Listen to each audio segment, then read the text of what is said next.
Après mon mariage, ma belle-mère, autoritaire et manipulatrice, a exigé que je transfère mon entreprise de 200 millions de dollars à mon mari et que j'assume les tâches d'une femme au foyer. J'ai refusé. Lors d'une réunion de famille, elle m'a crié dessus. Dans un geste choquant, elle s'est jetée sur la table, m'a attrapé les cheveux et les a tirés violemment, m'insultant devant tout le monde. Les invités étaient stupéfaits, et bien que certains aient tenté d'intervenir, mon mari n'a rien fait pour arrêter l'attaque de sa mère, révélant ainsi sa profonde soumission à l'influence toxique d'Hélène. J'ai gardé mon calme, mais mon silence était rempli d'une colère brûlante. J'ai décidé de me venger avec mon plan secret et rapide. Le lendemain, j'ai eu une surprise choquante. Leurs larmes de désespoir étaient le doux son de la vengeance que j'attendais depuis le début. Je m'appelle Emily Lawson et j'ai toujours cru que le travail et la détermination permettaient de réussir sa vie. À 35 ans, je suis PDG d'une entreprise florissante de San Francisco, évaluée à 200 millions de dollars. Je me suis investi corps et âme dans la création de cette entreprise, et chacune de mes réussites témoigne de mon engagement. Je n'ai jamais privilégié les relations personnelles. Mon travail a toujours été prioritaire. Ayant grandi dans une petite ville, j'ai appris très tôt que les rêves exigent des efforts. Mes parents m'ont inculqué l'importance de l'éducation et de la persévérance. J'ai travaillé sans relâche tout au long de ma scolarité, obtenant des bourses qui m'ont permis d'intégrer une université prestigieuse.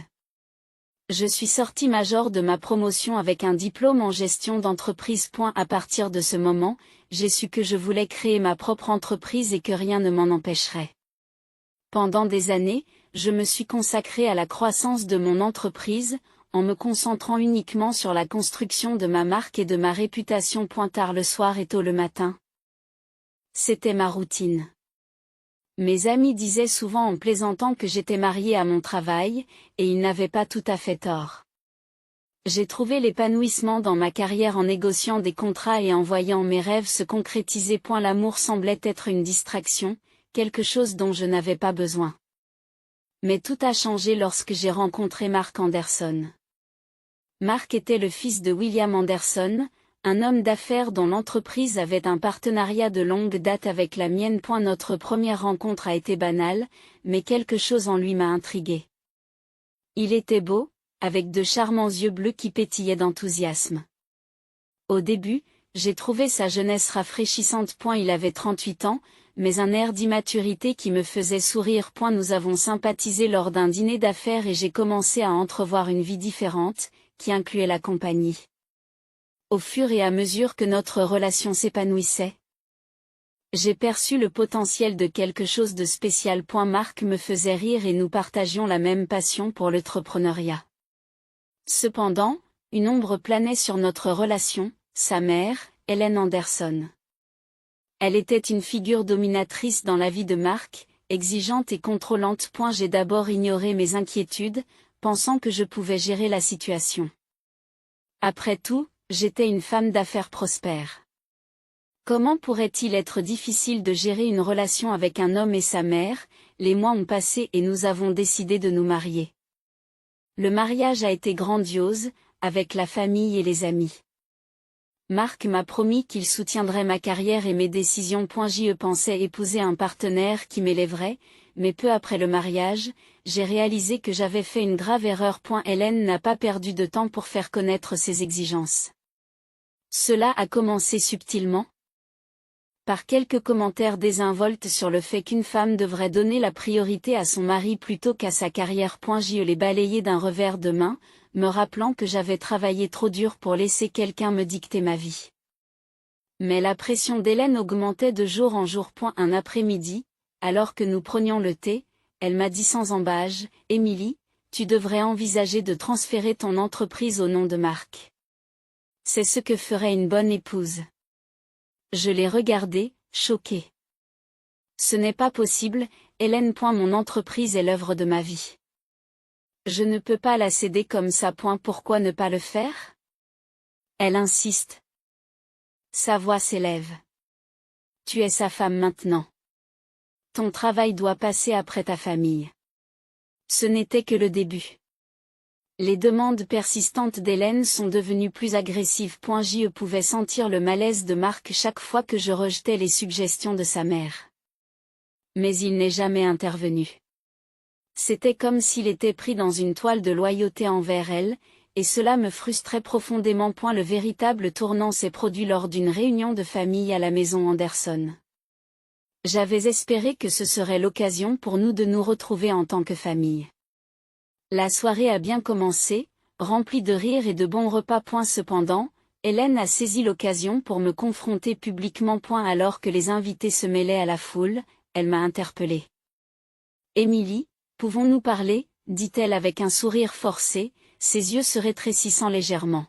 « Je pense vraiment que nous devons régler cette affaire. » J'ai senti mon cœur s'emballer. « Qu'est-ce que tu veux dire ? » répondis-je en essayant de garder une voix stable. « Tu dois transférer ton entreprise à Marc. » Elle a exigé que sa voix résonne dans la pièce. Il est temps de faire passer la famille avant tout. Et la salle est devenue silencieuse. Tous les regards se tournent vers nous. J'ai senti le poids des regards des invités. Je ne peux pas faire ça, Hélène. J'ai répondu fermement. Mon entreprise est ma responsabilité. Je l'ai construite de mes propres mains. Son visage s'est enflammé de colère, sans que je m'en rende compte, elle s'est jetée sur la table, m'a attrapé les cheveux et les a tirés violemment. Des halètements emplirent la pièce tandis que je sentais le choc de la douleur se propager en moi. Comment oses-tu me défier ?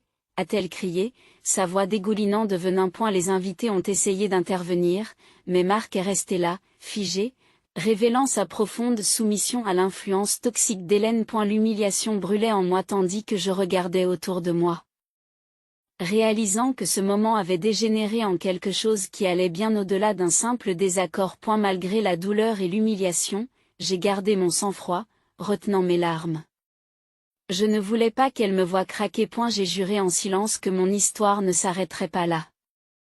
Je sentais la colère bouillir en moi, et ce n'était pas seulement à cause de l'attaque. Je me rendais compte que j'avais laissé cette femme manipuler ma vie. En quittant cette réunion, j'ai décidé à ce moment-là que je ne serais pas une victime. Je trouverais un moyen de renverser la situation et de reprendre mon pouvoir. Les graines de la vengeance étaient plantées. Il me fallait juste la bonne occasion. Ils étaient loin de se douter que j'étais bien plus qu'une femme d'affaires prospère. J'étais déterminée à reprendre ce qui m'appartenait et à donner à Hélène et Marc une leçon qu'ils n'oublieraient jamais. Les prochains chapitres de ma vie étaient sur le point de se dérouler. Et j'étais prête à me battre. Après l'incident survenu lors de la réunion de la famille Anderson, une colère latente s'enflamma en moi. J'avais toujours été fière de ma capacité à surmonter les difficultés, et cette humiliation ne serait pas la fin de mon histoire. Au contraire, elle allait marquer le début d'un nouveau chapitre, un chapitre où j'allais reprendre mon pouvoir et montrer à Marc et à Hélène que je n'étais pas quelqu'un avec qui l'on pouvait jouer. Dans les jours qui ont suivi, je me suis concentrée sur mon travail, m'enterrant sous mes responsabilités. Je voulais me distraire de cette humiliation, mais je devais aussi élaborer un plan. Je ne pouvais pas laisser cette situation s'envenimer. Mon entreprise avait atteint 200 millions de dollars non seulement grâce à un travail acharné, mais aussi grâce à des décisions stratégiques. Je devais maintenant penser stratégiquement. Et la première étape a consisté à rassembler des informations. J'ai fait appel à mes contacts dans le secteur et j'ai commencé à enquêter sur la société de William Anderson. Je voulais comprendre sa situation financière et les faiblesses que je pouvais exploiter. En approfondissant mes recherches, j'ai découvert que l'entreprise était confrontée à des difficultés depuis un certain temps. La direction était déconnectée de la réalité et les ventes étaient en baisse constante. C'était le genre de vulnérabilité avec laquelle je pouvais travailler. Pendant cette période, j'ai également fait un effort conscient pour maintenir une façade de normalité dans ma relation avec Marc. Je faisais bonne figure chaque fois que j'étais en sa présence et celle de sa mère. Marc disait souvent à quel point il était fier de l'héritage de sa famille. Et je hochais la tête en cachant mes véritables sentiments. Il est important de soutenir la famille, disais-je en essayant de me fondre dans la masse. Pendant ce temps, à l'intérieur, je traçais une voie qui allait tout changer. J'ai commencé à travailler en réseau de manière plus agressive, en participant à des événements et à des séminaires où je pouvais entrer en contact avec des personnalités influentes du monde des affaires. Je nouais des alliances et renforçais ma réputation de femme d'affaires redoutable. Mon objectif était clair, me positionner de manière à pouvoir soit reprendre l'entreprise familiale Anderson, soit l'affaiblir considérablement. Un après-midi, alors que je discutais de stratégie avec mon conseiller financier, je lui ai fait part de mes intentions. Emily, si tu veux prendre le contrôle de l'entreprise des Anderson, tu devras acheter une part de contrôle. Mais tu devras être discrète. S'ils ont vent de tes projets, ils feront tout pour te saboter. J'acquiesce, absorbant ses paroles. Je sais. Je vais devoir faire preuve de stratégie et de patience. Il ne s'agit pas seulement de se venger. Il s'agit de leur montrer que je ne suis pas un pion dans leur jeu. Avec une détermination renouvelée, j'ai élaboré une stratégie financière. J'ai commencé à acheter discrètement des actions de la société de William Anderson sur le marché boursier. Plus j'en achetais, plus ma position se renforçait. Je travaillais tard dans la nuit, je faisais des calculs et j'analysais les tendances du marché. Chaque petite victoire renforce ma détermination. Parallèlement, j'ai veillé à documenter chaque rencontre avec Hélène et Marc.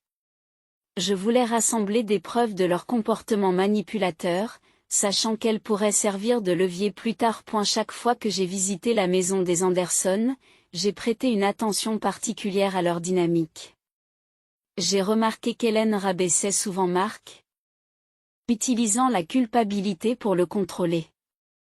Cela ne faisait que renforcer ma conviction qu'ils avaient besoin d'une leçon. Un soir, alors que je participais à un dîner d'affaires, j'ai surpris une conversation entre deux initiés de l'industrie qui discutaient de la réputation chancelante de la famille Anderson. S'ils ne redressent pas rapidement la barre, ils pourraient être amenés à vendre certaines parties de l'entreprise. L'un d'eux a dit, en secouant la tête, que ce mot m'avait fait frissonner. C'était la confirmation dont j'avais besoin. Je pouvais passer à l'acte, au bon moment. Au fil des semaines, j'ai renforcé mes projets. J'ai contacté des investisseurs potentiels à la recherche d'opportunités. Mon objectif était de réunir suffisamment de fonds pour faire une offre substantielle en vue d'acquérir une participation majoritaire dans l'entreprise d'Anderson. J'ai ressenti un mélange exaltant d'anticipation et de détermination. Je n'étais plus Emily Lawson, la femme d'affaires. J'étais l'architecte de ma propre vengeance, élaborant avec soin une stratégie qui les mènerait à leur perte. J'imaginais le moment où je me tiendrais devant eux, révélant mon triomphe et mettant leur monde sens dessus-dessous. Chaque fois que je pensais à cette confrontation à table, la colère montait d'un cran, enflammant ma détermination. J'allais leur montrer qu'ils m'avaient sous-estimé. Leur arrogance et leur manipulation allaient revenir les hanter. Bientôt, je renaîtrais de mes cendres tel un phénix, laissant les Anderson affronter les conséquences de leurs actes. Le chemin était tracé et j'étais prête. Ils étaient loin de se douter qu'une tempête se préparait, une tempête qui changerait le cours de nos vies pour toujours. Ma patience et ma stratégie étaient sur le point de payer, et l'acte final de ma vengeance se rapprochait. Au fil des semaines et des mois, mon plan pour prendre le contrôle de l'entreprise familiale Anderson a pris forme. Chaque jour, je travaillais assidûment dans les coulisses, acquérant discrètement des actions de la société de William Anderson. Mon conseiller financier m'a guidé dans le processus complexe de constitution d'une participation qui me donnerait l'effet de levier dont j'avais besoin. Chaque fois que je recevais des informations sur mes acquisitions, je ressentais un frisson électrique, sachant que je me rapprochais de mon objectif. Pendant ce temps, je maintenais ma façade autour de Marc et Hélène. Lors des dîners de famille, je me forçais à engager des conversations légères, tout en me préparant mentalement au moment où je dévoilerais mes plans. Marc ne se rendait pas compte de la tempête qui se préparait juste sous la surface. Il faisait souvent l'éloge de sa mère. « Tu as construit un bel héritage familial, maman. J'espère que cela va continuer, » disait-il, et je ne le faisais pas, réprimant l'envie de lever les yeux au ciel. Un soir, lors d'un dîner particulièrement somptueux chez les Anderson, j'ai senti la tension monter. Hélène, très bien habillée, était dans une forme rare, se vantant des réalisations de sa famille. Notre entreprise a toujours été un leader dans ce secteur. Proclamait-elle sur un ton de supériorité.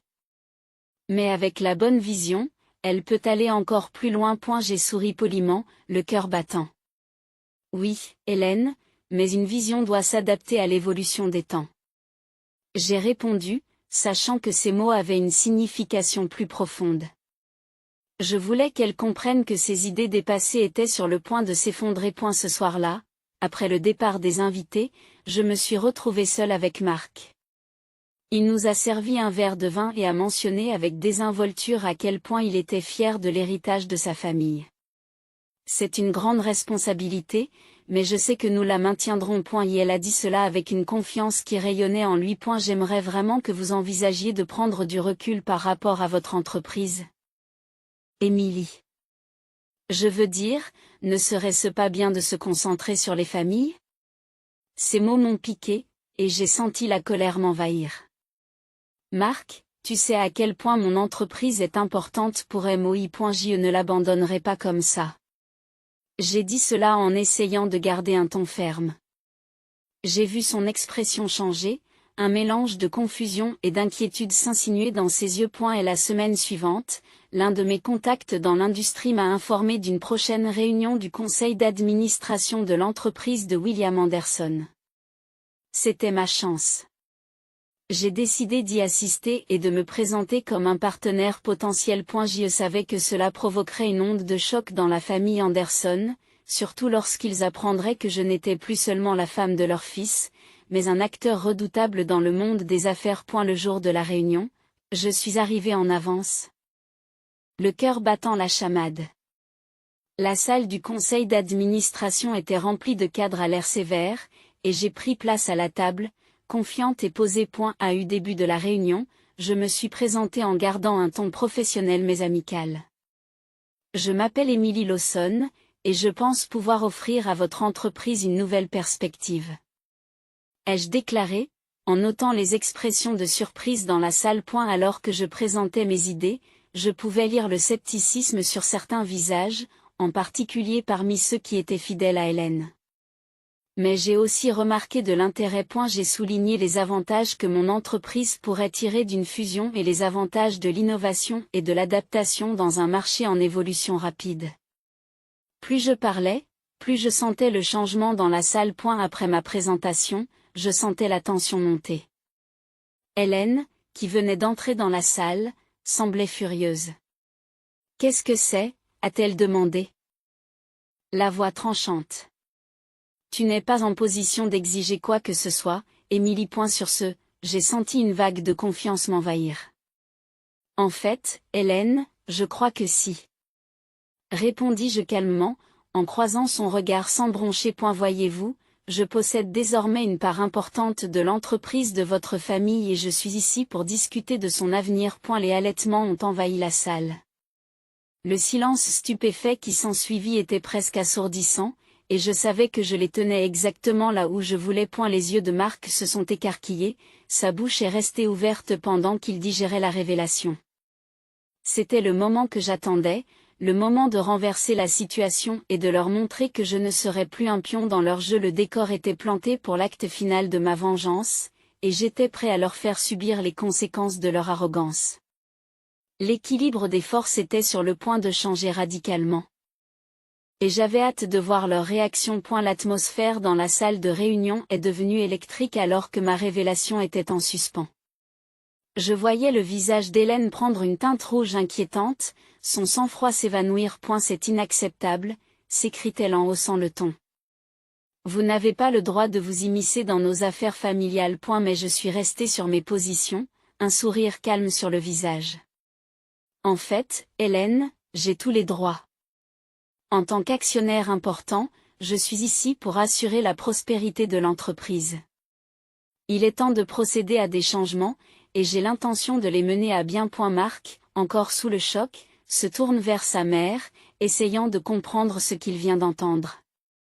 Qu'est-ce que tu veux dire, Émilie? Tu fais partie de tout ça. Sa voix était un mélange de confusion et d'incrédulité, comme s'il n'arrivait pas à comprendre comment j'avais pu les déjouer. Oui. Marc. Pendant que vous vous concentriez sur les héritages et les traditions familiales, je construisais mon propre héritage. J'ai répondu, d'un ton inébranlable. Et maintenant, l'entreprise de votre famille a besoin d'une nouvelle direction, une direction qui embrasse l'innovation au lieu de s'accrocher à des pratiques dépassées. Et la frustration d'Hélène était palpable, ses doigts tremblaient à ses côtés. Vous pensez que vous pouvez simplement entrer ici et prendre le contrôle ? Tu n'es rien sans le nom de ma famille, rétorque-t-elle, la voix dégoulinante de dédain. Je me penchai en avant, mes yeux se fixant sur les siens. C'est là que tu te trompes, Hélène. J'ai bâti mon entreprise à partir de rien, sans l'aide de personne. Je ne suis pas qu'un nom, je suis une force dans cette industrie. Vous m'avez sous-estimé à chaque étape. Les autres membres du conseil d'administration étaient captivés, certains échangeant des regards étonnés. J'ai continué en m'adressant directement à eux.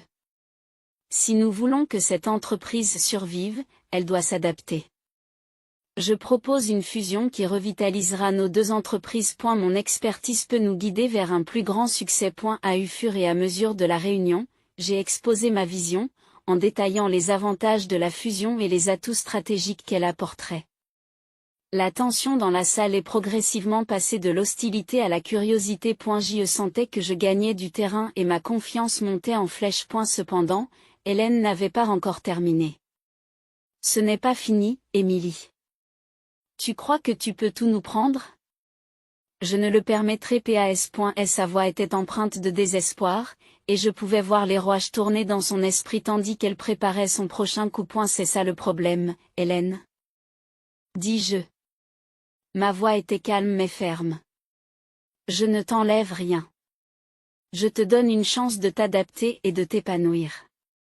Mais si vous refusez d'accepter la réalité, vous devrez faire face aux conséquences de vos actes. Sur ce, j'ai conclu ma présentation et la salle est devenue silencieuse. J'ai regardé autour de moi, jaugeant les réactions des membres du conseil d'administration. Lentement, ils ont commencé à hocher la tête en signe d'approbation, certains chuchotant entre eux. Je savais alors que je les avais convaincus. Hélène se leva, son visage mêlant fureur et incrédulité. Tu vas le regretter, Émilie. Tu t'es fait une ennemie puissante aujourd'hui. Elle cracha avant de quitter la pièce en trombe. Lorsqu'elle est partie, je me suis tournée vers Marc, qui semblait toujours hébété. Marc, c'est un nouveau départ pour nous deux. Si tu es prêt à accepter le changement, nous pouvons construire quelque chose d'incroyable ensemble. Il m'a regardé. L'incertitude dans les yeux. Je ne sais pas quoi penser en ce moment, Émilie. J'ai l'impression que le monde entier est à l'envers. Alors mettons-le à l'endroit, répondis-je en lui offrant un sourire rassurant. Ensemble, nous pouvons y arriver. Dans les semaines qui suivirent, la transition fut loin d'être facile. Hélène s'est mobilisée contre moi, essayant d'influencer le conseil d'administration et de discréditer mes projets. Mais j'étais prêt à l'affronter. J'avais anticipé ses mouvements et rassemblé des preuves de sa gestion passée, prête à être présentée lors de la prochaine réunion du conseil d'administration. Le jour venu, je me suis à nouveau présenté devant le conseil d'administration, armé de faits et de chiffres. Vous voyez, il ne s'agit pas seulement de moi. Il s'agit de l'avenir de cette entreprise. Et si nous permettons à Hélène de poursuivre ses pratiques dépassées, nous devrons faire face à des conséquences désastreuses. J'ai les données pour le prouver. Au fur et à mesure que j'exposais mes arguments, je voyais le vent tourner en défaveur d'Hélène. Le conseil d'administration a commencé à la voir pour ce qu'elle était vraiment, une force de contrôle et de manipulation qui avait étouffé l'innovation et la croissance. À la fin de la réunion, le conseil a voté à l'unanimité en faveur de ma proposition. Le règne d'Hélène était terminé, et j'ai senti un élan de triomphe m'envahir. Non seulement j'avais obtenu mon poste, mais j'avais aussi ouvert la voie à un avenir plus radieux. En sortant de la salle de réunion, je n'ai pas pu m'empêcher de ressentir un sentiment de puissance. J'avais pris le contrôle de ma vie et de mon entreprise, passant d'une victime de manipulation à un leader puissant. J'étais prête à mener ce nouveau chapitre avec force et intégrité. Et j'avais appris que la trahison pouvait conduire à des triomphes inattendus. En fin de compte, j'ai compris que le vrai pouvoir ne vient pas seulement du succès et des affaires, mais aussi du fait de connaître sa valeur et de ne jamais permettre à qui que ce soit de vous la retirer. J'avais gagné la bataille, mais la guerre des affaires et de la résilience se poursuivrait toujours.